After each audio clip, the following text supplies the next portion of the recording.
Hi guys, and welcome back to the channel. Now I thought while I'd got the Sinn EZM 3F in for review, I thought maybe it'd be a nice time to show the EZM 1, 2 and 3 all together, because it's very rare you ever get to see all these watches together.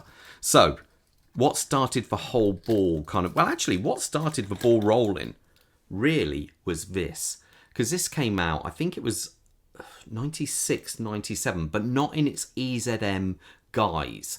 It started off as the Hydro, and basically I think it was late 97, Sinn came out with its very first two EZM models. Now these are super cool. Basically we had the Dive Quartz model here, and we had the GSG9's watch of choice here, the EZM1, fitted with the iconic Le Manier 5100 movement. And actually this being the later edition, which came out when basically the last ever Le Manier 5100 movements were ever fitted to a watch. When there was only 500 left, this is a watch I went into. So basically this is what started the whole EZM craze. So these two watches here. Now this is obviously, you may think it's just a simple three-hander, but actually it's a chronograph. So if we click that, it's actually got four hands there. Now you must forgive me on the reflections here, because the problem is I had scuffed the AR coating over the many 13 odd years or so I've owned this watch, so I actually polished off the outer AR, but unfortunately it does pick up a lot of reflections due to that. So these are kind of the very first two designated EZM range, and then later came the EZM3. So these, how often do you get to see these three watches together? I think they're really super cool. Now what we had, this one, I say, was the chronograph. Now the big difference with this versus all the other watches, even though it may look very similar, it's made of titanium, and it is incredibly light, super light. This is probably the grail Sinn for many of the fans out there. Everyone loves it, but as soon as you say it's like 16mm thick, everyone's like, you're kidding, I thought it looked so slim. But that's it, it's a great watch. And fitted with copper sulfite crystals on the side there with their AR tech. It is just a superb kind of all-round watch. Now, it also features what many people don't like, which is the fold-over clasp here. But when you think this one is, what is it, plus 15 years old, and it works a treat, and it's nice and slim. Now, Sinn really broke the mold with this watch. This watch, the EZM2, is an absolute beast of a watch, because if you look at it from the sides there, you can see how you can still read the time. Now, if I get the EZM3, you can't see it there, can you? But look at the difference. You can still see the hands, but you shouldn't be able to. And the reason for that, this watch is absolutely full to the brim of oil. Now I know many watches these days, I've reviewed watches with oil, but that's just for cosmetic reasons. This has got a very different purpose. Now back in the 90s when this was released, Sinn wrote on the back, waterproof. Now obviously you can't do that anymore, but the case on this can withstand 11,500 meters of water pressure. That is how much it can stand. Now, don't get me wrong, the movement will stop after about 5 kilometers of water, because the pressure on the hands is a little bit, it gets to be too much air. And one of the reasons this is a little bit special, it has a diaphragm on the back which allows for expansion and contraction of the oil. And I think that was just an absolute powerhouse of a watch. It is just so cool. Now, this watch was later replaced by the newer, this was around about 2007, 2008, I believe it was, with this. This, even though it's designated EZM2, it's called the 2B. And that's because this is the original, and I think the coolest of all of them. And I know lots of people say when they've got military watches, oh yeah, this is a SWAT watch used by them, and half the time it is a complete pack of lies. But the difference is the GSG9, if you look at pictures online, actually do use these watches. There was once, even when a load came back to Sinn of the EZM2 with the military markings on the back, and I just missed out by a couple of days of getting one, which is a little bit of a shame. This is the newer, more chunkier version, and it can take 12 kilometers of water pressure. Again, the movement will stop after 500 meters, but the watch can go down to that distance and not implode, which is absolutely bizarre. But there you go. So that's the difference with them. And as you can see with all of these watches, the crown is always positioned on the left-hand side of the watch. There we go. As you can see here, it's positioned on the left-hand side.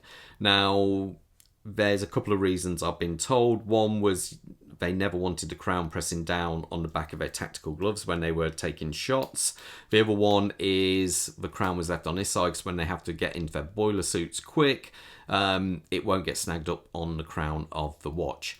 But I just love how you've got this kind of, especially with these earlier EZM range, they really had this kind of hardcore military, you know, there's nothing shiny or polished on these watches because you don't want, you know, obviously reflections reflecting off your watch and all that. And these were kind of cool, and they really did go for this hardcore military kind of spec watches, and I just think they're absolutely superb for it.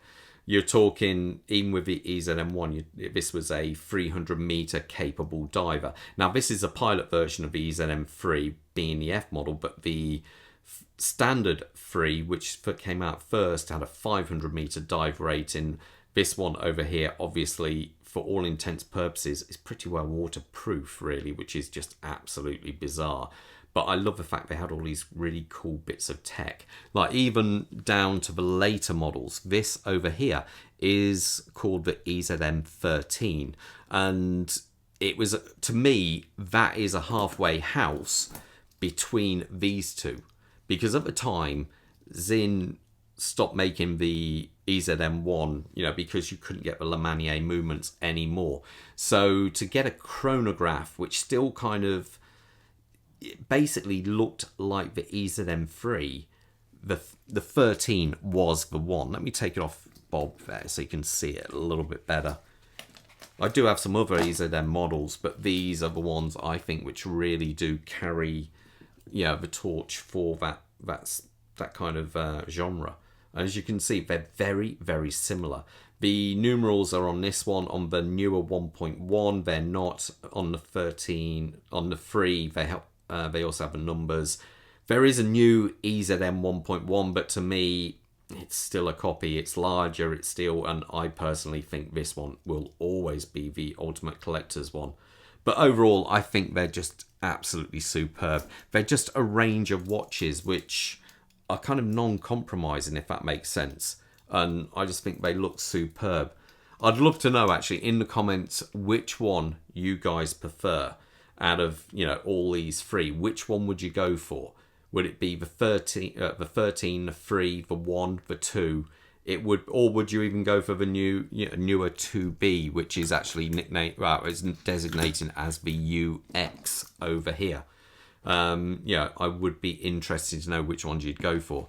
I'll quickly put them on my wrist so you got an idea how they look. So where am I picking there? But I should point out this. Well, we'll go with the EZM3. I've had this watch for what is it? 14 years, I think it is roughly. And there we go. And that's that one on my wrist. Now it's a tall watch at 16mm, I think it is, but there you go, 41mm cases, well, bezel, I think, and that's it on my 7¼ wrist. Then we've got the EZM2. Now this was my very first ever Sinn watch. I remember seeing this when I used to work in Ingolstadt in Germany back in the late 90s. And I thought it was cool back then. So I've had this one the longest, and it just looks superb. Very slim. All feature the H-Link bracelet, but these, the EZM1 and 2, feature the older style, which just has the screws holding it together, and not the later ones like on this one, which have got the hex key in there. Let me take this off so you got an idea how it looks. And there you go there. Nice and slim. Really kind of cool case on that. What the heck, we'll go with 13 as well. But to me, but EZM 1, 2 and 3 are the ones which absolutely signify, you know, the EZM range. This one's a little bit taller because you've got a modified 7750 movement in there, which is about an 8mm movement on its own. And what the heck, we'll quickly show the UX because it's here. I've had this watch for absolutely, God, over 10 years, this one. And there you go. So that's it there. Both are GSG9 variations. So anyway, guys, I'm going to leave you to it that. But yeah, I'd be interested to know which one is your favourite out of those ones. Anyway, I'll leave you to it. And most importantly, stay safe up there. Take care. Bye.